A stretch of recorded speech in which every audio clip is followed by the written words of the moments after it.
A'udzubillahi minasyaitonirrajim. Bismillahirrahmanirrahim. Assalamualaikum warahmatullahi wabarakatuh.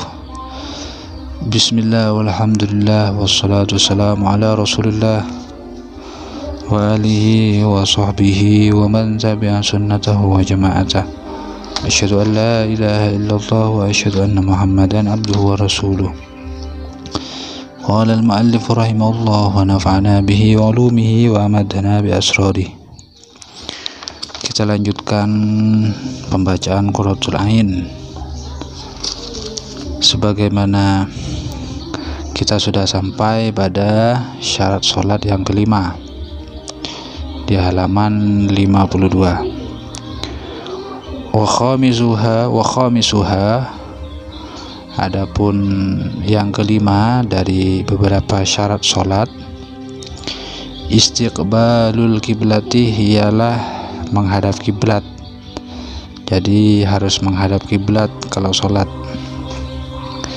Wal wajibu fil istiqbal isabatu ainil kiblah yaqinan ma'al qurbih.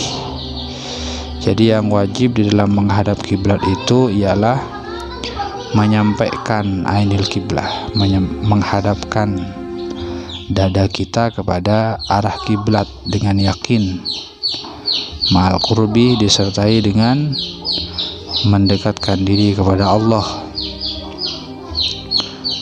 Illa fi syiddati khaufin, kecuali di dalam salat syiddatu khauf,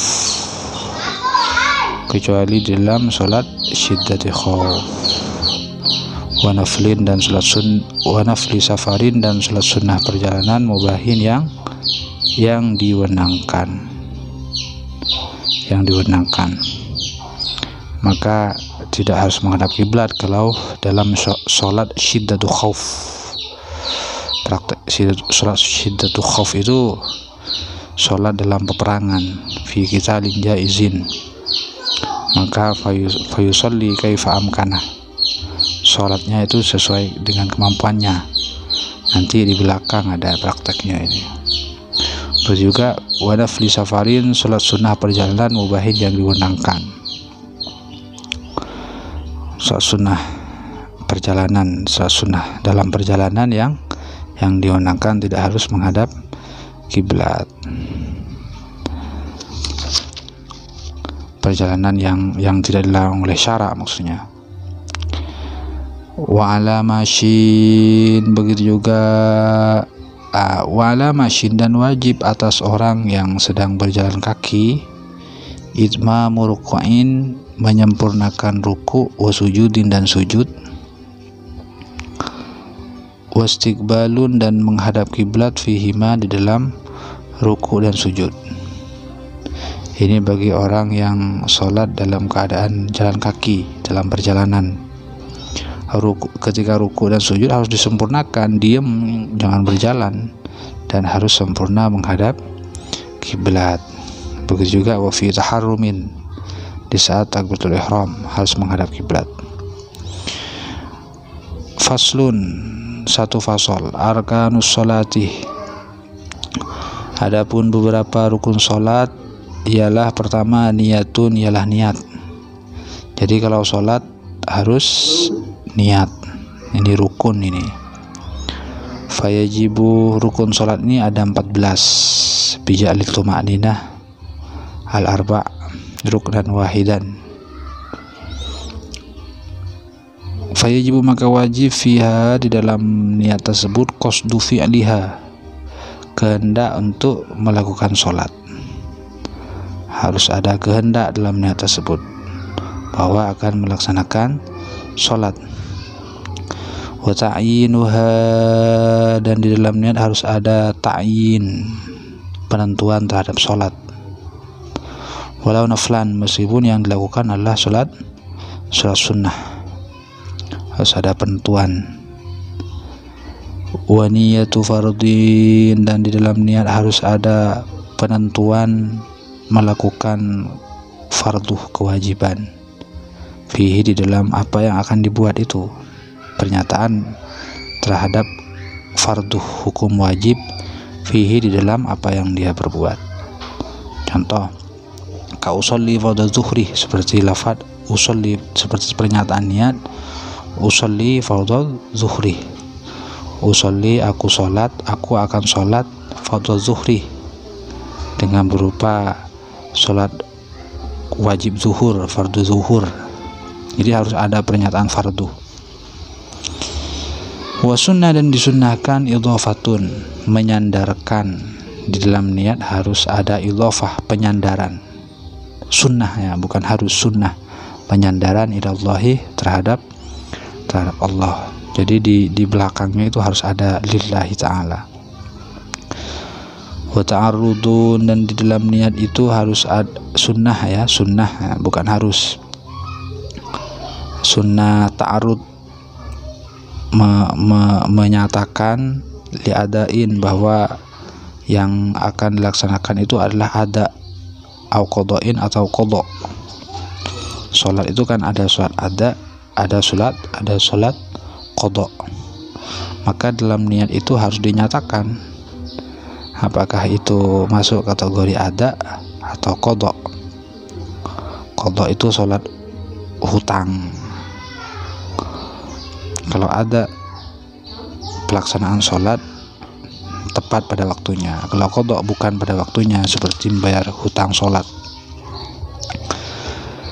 Kemudian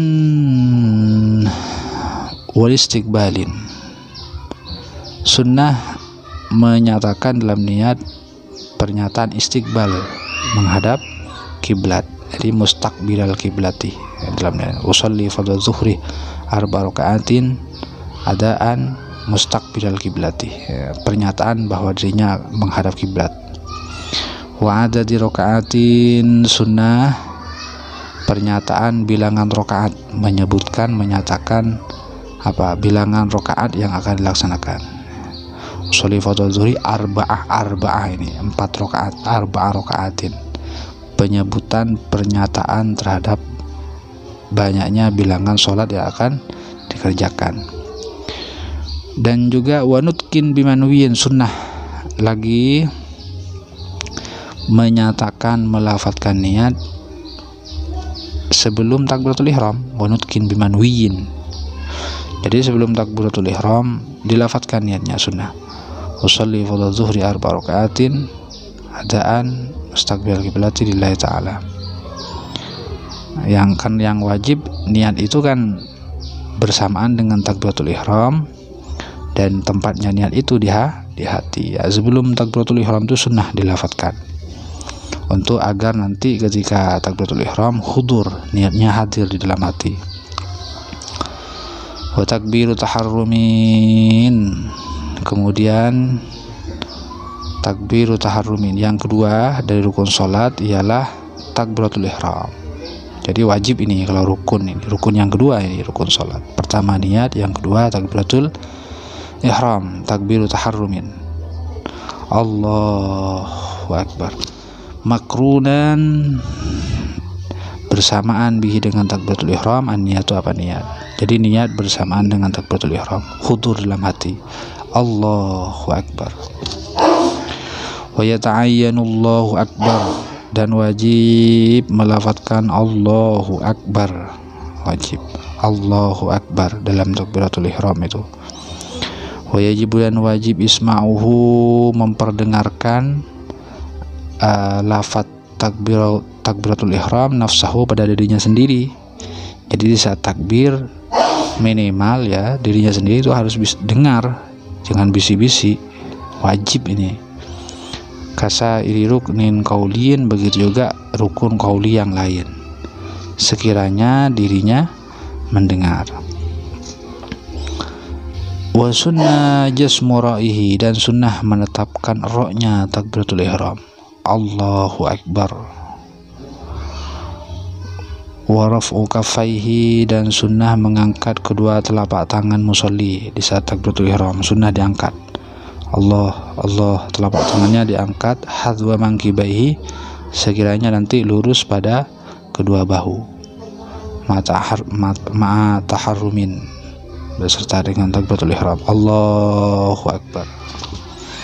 Wa ruku'in, begitu juga ketika ruku. sunnah mengangkat kedua telapak tangan lurus pada bahu. Allahu Akbar. Waraf'in, begitu juga ketika bangun minhu dari ruku. Sami Allahu liman hamidah, angkat. Wa min tasyahudin awalin, dan begitu juga ketika bangun bangkit dari tasyahud awal. Allahu Akbar, dari tasyahud awal, misalnya sholat maghrib atau isya atau zuhur, asar, bangun dari tasyahud pertama, angkat kedua telapak tangan, sunnah. Wa wad'uhuma tahta sadrihi akhidan biyaminihi yasarahu. Kemudian rukun yang ketiga apa ini? Meletakkan meletakkan kedua telapak tangan. Bukan rukun 3 ini, sunnah ya, sunnah.